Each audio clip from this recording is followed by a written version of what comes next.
Hello दोस्तों, तो कैसे हैं आप सब। उम्मीद करता हूँ ठीक होंगे।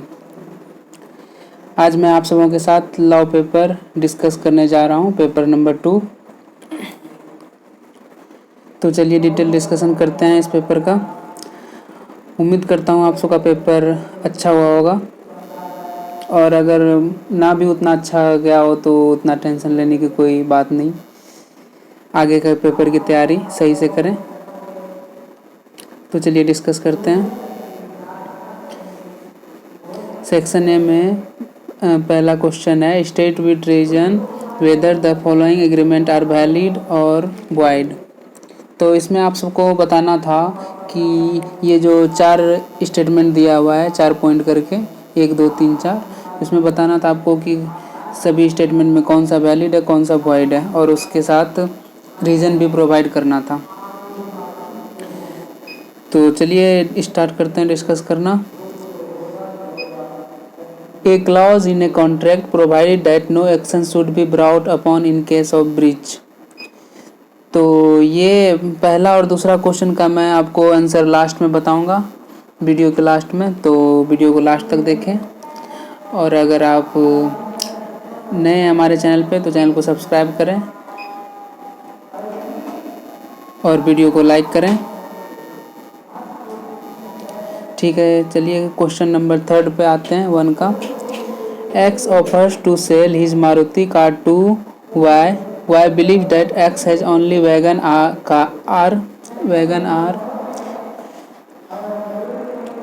car but agrees to buy it। तो इसमें देखिए क्या बोल रहा है कि X ने ऑफर किया Y को मारुति कार सेल करने का, बट Y सोच रहा है कि X के पास वैगनआर है, लेकिन बट ऐसा है नहीं। तो ये है ना, ऑफ़र को उसी तरह एक्सेप्ट नहीं किया जा रहा जिस सेंस में वो ऑफ़र दिया गया है। तो ये कॉन्ट्रैक्ट वॉइड हो जाएगा, और इसमें आप रीज़न यही दे देते कि ऑफ़र को सेम सेंस में एक्सेप्ट नहीं किया गया। तो क्वेश्चन 4 पे आते हैं। X a physician and surgeon employs y as an assistant on a salary of 75,000 per month for a term of 2 years, and Y agrees not to practice as a surgeon and physician during these 2 years। तो ये contract valid है, because आप सबको पता होगा कि ये service agreement से लिया गया है। तो सर्विस एग्रीमेंट में हम किसी पे रीजनेबल रिस्ट्रिक्शन लगा सकते हैं, तो ये कॉन्ट्रैक्ट वैलिड है। आपको रीज़न वही देना था कि हाँ हम रीजनेबल रिस्ट्रिक्शन लगा सकते हैं इस पर। तो चलिए 1 का क्वेश्चन बी डिस्कस करते हैं। वाई इनकॉर्पोरेटेड ए 1 person company making his sister जड एज नॉमिनी। वाई ने कंपनी बनाया, जड जो उसकी सिस्टर है उसको नॉमिनी बनाया। Z is living India permanently due to her marriage abroad. Due to this fact she is withdrawing her consent of nominal in the said OPC। Taking into consideration the provision of the Companies Act 2013, answer the question given below। तो आप सबको बताना है कि इसमें मतलब ये case है ऐसा कि वाई ने एक ओपीसी कंपनी बनाया और उसने अपनी सिस्टर जड को नॉमिनी के रूप में अपॉइंट किया। तो फिर जड जो उसकी सिस्टर है वो अब्रॉड चली गई शादी होके। तो फिर तो इसमें क्वेश्चन में देखिए क्या बोल रहा है। Question first, is it mandatory to जज to withdraw her nomination in the said OPC if she is living India permanently. तो इसका आंसर होगा yes, it is mandatory for जज to withdraw her nomination in the said OPC if she is living India permanently. Because आपको याद होगा कि only a natural person, आप सबने जो पढ़ा होगा कि only a natural person who is an Indian citizen and resident of India, और रेसिडेंट ऑफ इंडिया उसे कहते हैं जो person who has stayed in India with in A period of not less than 182 days during the immediately preceding 1 calendar year. जो 182 days मतलब पिछले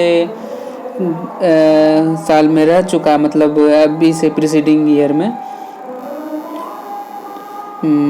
मतलब आज से 182 डेज पीछे, तो वो नॉमिनी बन सकता है। बट ये इस केस में ऐसा नहीं है, इसलिए इसको नॉमिनी से विड्रॉ करना होगा। तो क्वेश्चन नंबर 2 पे आते हैं। कैन जज continue her nomination in the said OPC if she maintained the status of resident of India after her marriage? तो इसका आंसर है यस। अगर वो अपना मेंटेन करती है रेसिडेंट ऑफ इंडिया होने का और इंडिया में रहती है, तो फिर ये टर्म फुलफिल करती है, तो फिर वो नॉमिनी रह सकती है। तो चलिए क्वेश्चन नंबर सी, 1 का सी पे आते हैं।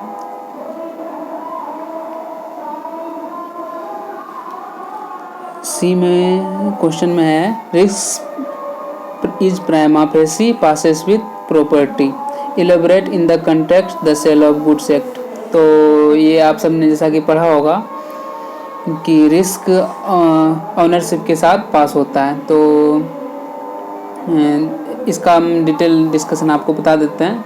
तो इसमें ये है कि the general rule is that risk prima facie passes with property in case where good are lost और damage the burden of loss will be borne by the person who is the owner at the time. तो ऐसा कहीं खो जाता है, damage हो जाता है, तो ये ऑनर का रिस्क होगा, जिसका उस टाइम पे जो ऑनर होगा उस गुड का। और ये तभी ऐसा नहीं हो सकता है कि इसका एक्सेप्शन है, जैसे कि अगर पहले से ही एग्रीमेंट में कुछ ऐसा दिया हो कि हाँ ऐसा नहीं होगा कि रिस्क पासेस विथ ऑनरशिप नहीं होगा, तो फिर इसका ये एक्सेप्शन है। लेकिन इसका यही होगा, तो इसमें आपको यही सब लिखना था। और आगे आते हैं क्वेश्चन नंबर 2 ए। इसमें explain the term contingent contract with reference to the Indian Contract Act 1872 with the help of an example. Also discuss the rules relating to enforcement of a contingent contract. तो इसमें आपको contingent contract का definition बताना था और इसका एक example देना था और इन्फोर्समेंट का रूल भी बताना था। तो चलिए बताते हैं इस क्वेश्चन का आंसर आपको। तो सबसे पहले इसका डेफिनेशन बताते हैं कंटीजेंट कॉन्ट्रैक्ट का। A contract to do or not to do something if some event collateral to such contract does or does not happen. और इसके अंदर इंश्योरेंस, इंडेमनीफाई एंड गारंटी इसके अंदर आता है। तो ये हो गया, आपने जैसा समझा कि ऐसा कॉन्ट्रैक्ट जिसका होने या ना होने पे कॉन्ट्रैक्ट बनता है, और ये कोलेटरल टू इवेंट होता है, मतलब कोलेटरल टू सच कॉन्ट्रैक्ट होता है। तो यही है इसका डेफिनेशन। अब आते हैं इसका एग्जाम्पल पे। तो एग्जाम्पल है, ये है a contract to pay B 1 lakh if B house is burned. This is a contingent contract. Here the burning of the B's house is neither a performance promised as part of the contract nor it is consideration obtained from B. The liability of A rises only the happening of the collateral event. तो इसमें है कि जैसे इस example में बोला जा रहा है कि अगर ए है ना, ए कॉन्ट्रैक्ट करता है बी से कि वो 1 लाख देगा अगर बी का हाउस जल जाता है। तो ये एक टाइप का कंटिंजेंट कॉन्ट्रैक्ट है। इसमें आप एग्जांपल लिख सकते हो और भी बहुत कुछ अपने मन से लिख सकते हैं, जरूरी नहीं बुक का एग्जांपल होना चाहिए। तो आते हैं अब दूसरे क्वेश्चन पे। लिमिटेड लायबिलिटी नहीं, इसका एक और rules relating enforcement of A contingent contract. तो ये देख लेते हैं।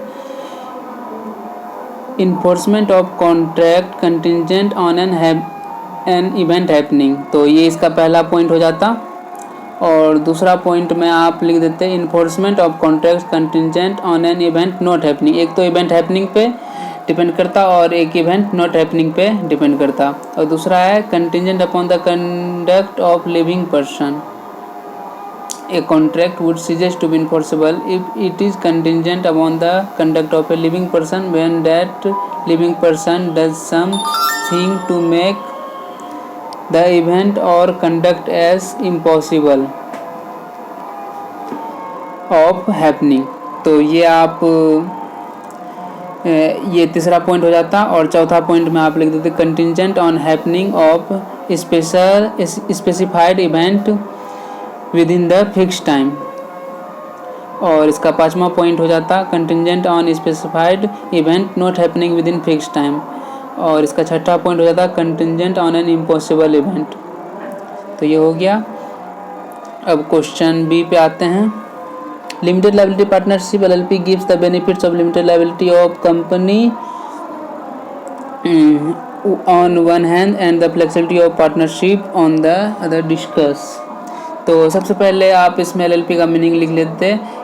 LLP is a new form of legal business entity with limited liability, gives the benefit of limited liability of law company cost but allows the partners the flexibility of organisation the internal structure.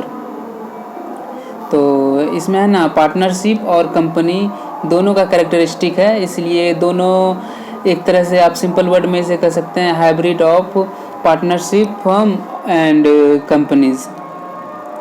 तो इसका भी और ये देख लेते हैं इसमें। और आगे आपको ये डेफिनेशन के बाद आगे लिखना था इसका कैरेक्टरिस्टिक, कंपनी का कैरेक्टरिस्टिक जो LLP में मिलता हो और पार्टनरशिप फर्म का कैरेक्टरिस्टिक जो LLP में मिलता हो। जैसे कि बॉडी कॉर्पोरेट जो कंपनी में है, परपेचुअल सक्सेशन कंपनी में है, सेपरेट लीगल एंटिटी कंपनी में है, म्यूचुअल एजेंसी ये पार्टनरशिप का है, ये बताना था। और LLP एग्रीमेंट ये भी मतलब पार्टनरशिप से ही है। आर्टिफिशियल लीगल पर्सन कंपनी से है, कॉमन सील ये भी कंपनी से है। ये सब सारे फीचर्स थे, आपको इन्हीं में से किसी को लिखना था। क्वेश्चन थर्ड पे आते हैं। Define implied authority in the absence of any usages और customs trade to the contrary the implied authority of a partner does not empower him to do certain act state the acts which are beyond the implied authority of a partner under the provision of the Indian Partnership Act 1932। इसमें आपको सबसे पहले तो implied authority को define करना था, तो और दूसरा आपको इम्प्लाइड अथॉरिटी का जो मतलब जो अपने उसके बियॉन्ड द पावर है, मतलब आप डायरेक्टली कह सकते हैं कि एक्सप्रेस अथॉरिटी, जो अथॉरिटी के लिए हमें परमिशन लेना पड़ता है पार्टनर को। तो चलिए पहले डेफिनेशन इसका जानते हैं इम्प्लाइड अथॉरिटी का। The authority of a partner to bind the firm confirm by this section is called is implied authority.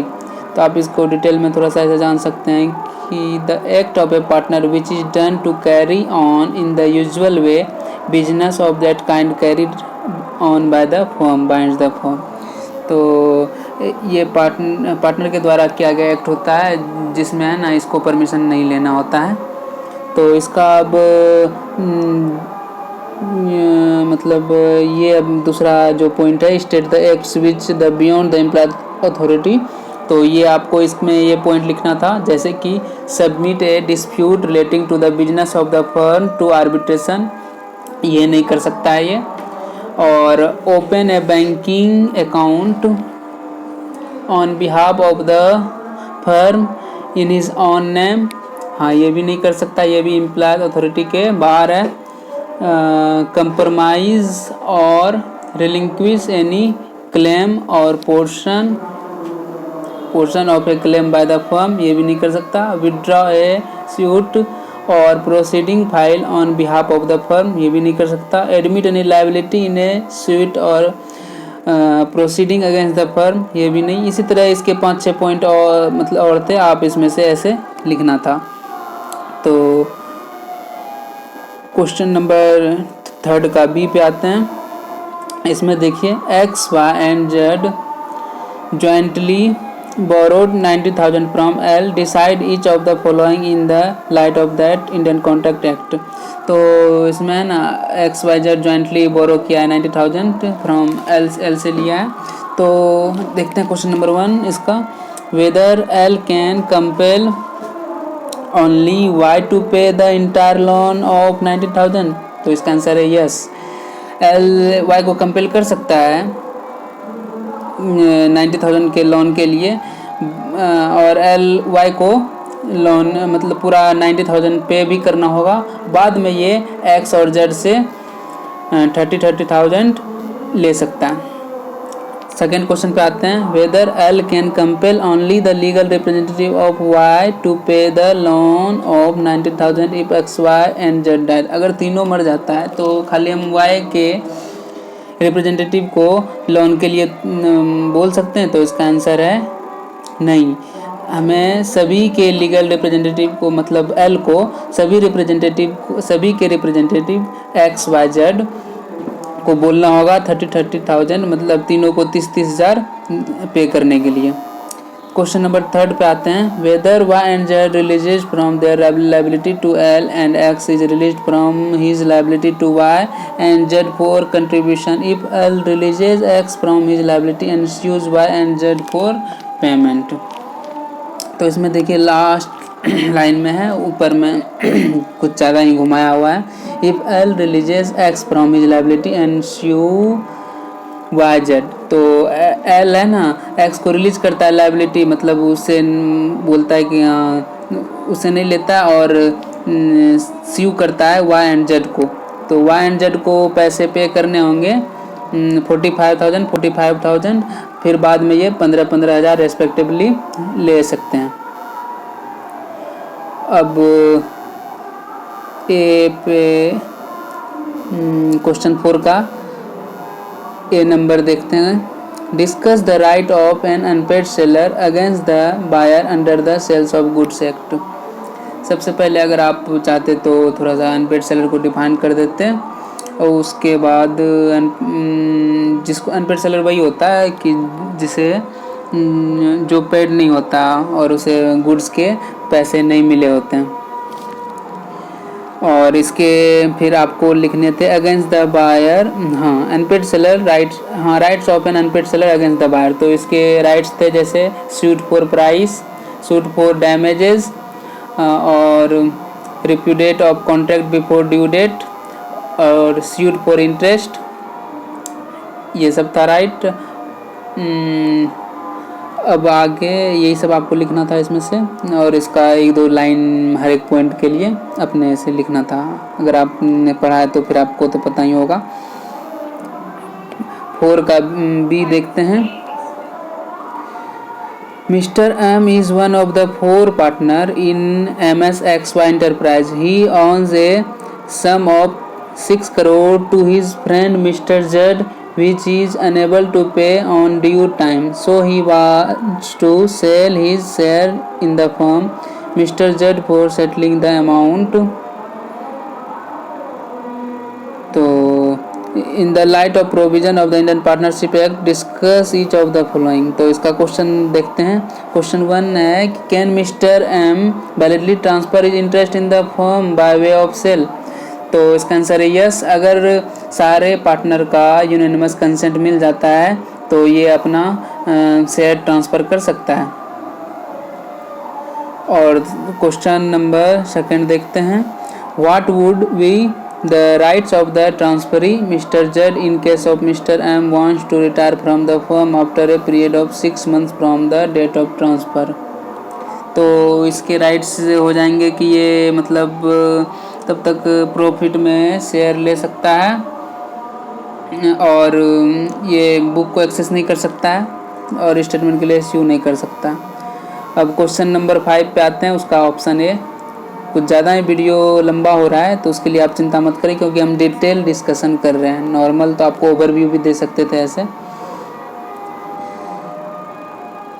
Video को स्किप मत कीजिएगा, क्योंकि पॉइंट आपका कोई भी छूट सकता है। तो क्वेश्चन नंबर 5A देखते हैं, Mr Das a general store owner went to purchase 200 kg of basmati rice of specific length from a wholesaler. He saw the sample of rice and agreed to buy the one for which the price was quoted as rupees 150 per kg. While examining the sample, Mr.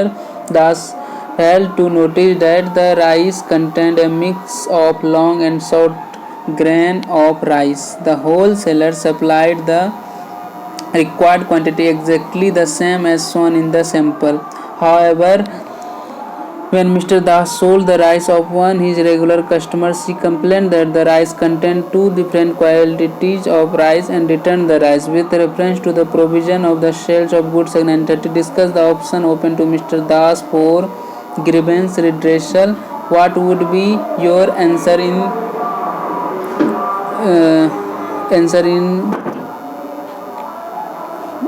case Mr. Das specified his exact requirement as to length of rice? तो इसका answer है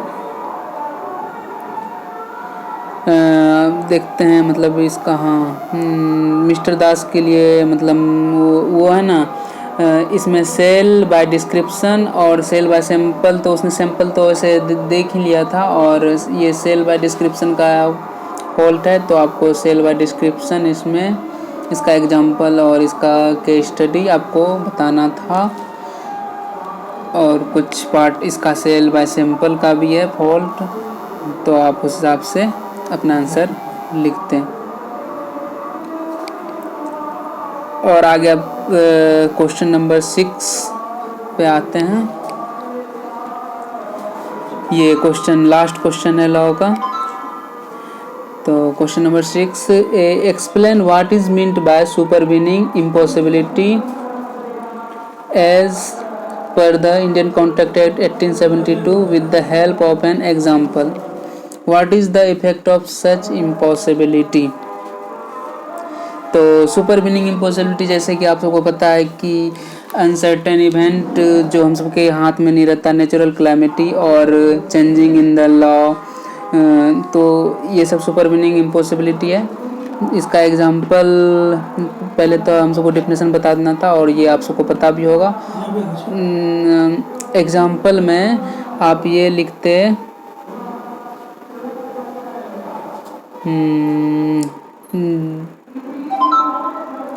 example में आप ये लिख सकते थे जैसे कि ए ने हॉर्स मतलब ए ने कॉन्टेक्ट किया एक हॉर्स बेचने का बी से, और वो हॉर्स फ्यूचर डेट पे डिलीवर करना था। बाद में हॉर्स डिलीवर करने से पहले ये हॉर्स रास्ते में जब जा ही रहा था तब हॉर्स का डेथ हो गया, तो ये कॉन्ट्रैक्ट वॉइड हो गया, तो ये कॉन्ट्रैक्ट इन्फोर्स अब नहीं हो सकता लॉ के द्वारा। आगे आपको यही बताना था एग्जांपल में। और इसका इफेक्ट ऑफ सच इम्पॉसिबिलिटी, इसका इफेक्ट यही होता है कि ये कॉन्ट्रैक्ट अब इन्फोर्स नहीं हो सकता है, ये वॉइड हो गया है और कोई भी पार्टनर एक दूसरे को इसके लिए स्यू नहीं कर सकता और डैमेज क्लेम नहीं कर सकता क्योंकि इसमें किसी का फॉल्ट नहीं है। अब क्वेश्चन नंबर बी आते हैं। Subject to agreement by partner state the rules that should be observe by the partners in settling the accounts.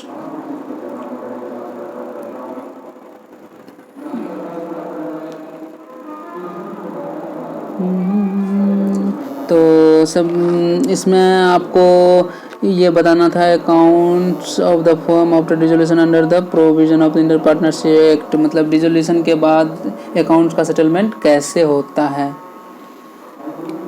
तो आपको इसमें सबसे पहले ये एसेट, और ये आपने 12th में भी पढ़ा होगा, एसेट को बेस से लॉक किया जाता है और लायबिलिटी को पे किया जाता है। सबसे पहले आउटसाइडर का लायबिलिटी पे किया जाता है, उसके बाद अगर किसी पार्टनर ने एडवांस दे रखा है लोन तो उसका लायबिलिटी पे होगा। उसके बाद फिर अगर कोई मतलब प्रॉफिट है तो प्रॉफिट होगा, फिर उसके बाद अगर मतलब के कैपिटल फिर कंट्री जो है लाया हुआ है उसको वापस करेगा, फिर प्रॉफिट एंड लॉस जो बचेगा शेयर करेगा। अगर कोई क्वेश्चन है हमारा लॉ का question number C, what is the main difference between guarantee company and a company having share capital. तो इसका मैं पहले ओवरव्यू आपको दे देता हूँ। गारंटी कंपनी वो होता है जो गारंटी मनी है आपको, तो हम सब जैसे बात कर रहे थे कि हाँ गारंटी कंपनी वो होता है जिसमें गारंटी का अमाउंट कंपनी के वाउंड अप होने पे लाया जाता है, और जो शेयर बाय शेयर गारंटी होता है वो लाइफ टाइम में कभी भी शेयर का अनकॉल्ड अप मनी मंगाया जा सकता है, और वाइंड अप के टाइम पे भी। तो यही था इसका main difference.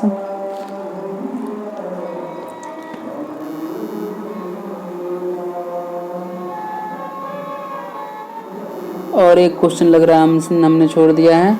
Explain the classification of the company on the basis of control as per, हाँ, on the basis of super, हाँ यही था क्वेश्चन, हमने एक छोड़ दिया है क्वेश्चन नंबर 5 का भी। Explain the classification of the companies on the basis of control as per the companies act 2013।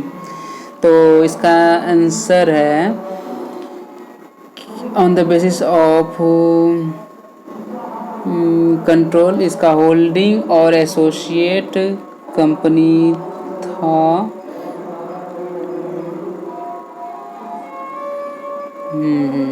ये इसमें आपको कंट्रोल पे होल्डिंग और एसोसिएट कंपनी के बारे में बताना था। होल्डिंग कंपनी आपको पता है, जिसमें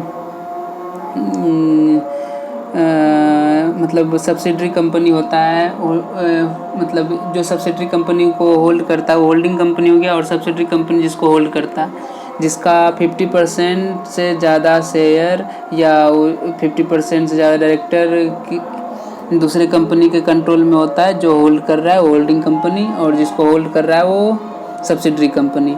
और एसोसिएट कंपनी वो होता है जो जिसका 20% ऑफ, मतलब एटलीस्ट 20% शेयर दूसरा कोई कंपनी होल्ड करके रखता है। तो ये था आप सबका आज का डिटेल डिस्कशन। और एक हमने क्वेश्चन छोड़ा था, क्वेश्चन नंबर 1 का 1 और 2। इसका आंसर आप सबको कमेंट करना है, और जिसका आंसर सही होगा उसका मैं कमेंट पिन करूँगा और उसका रिप्लाई भी करूँगा। तो आप सब कमेंट करें क्वेश्चन नंबर 1 का 1 और 2 क्वेश्चन। तो चल मिलते हैं अगले वीडियो में। तो अब के लिए बाय, आगे का तैयारी कीजिए। मैथ्स के लिए आपको best of luck, and eco के लिए भी। Thank you.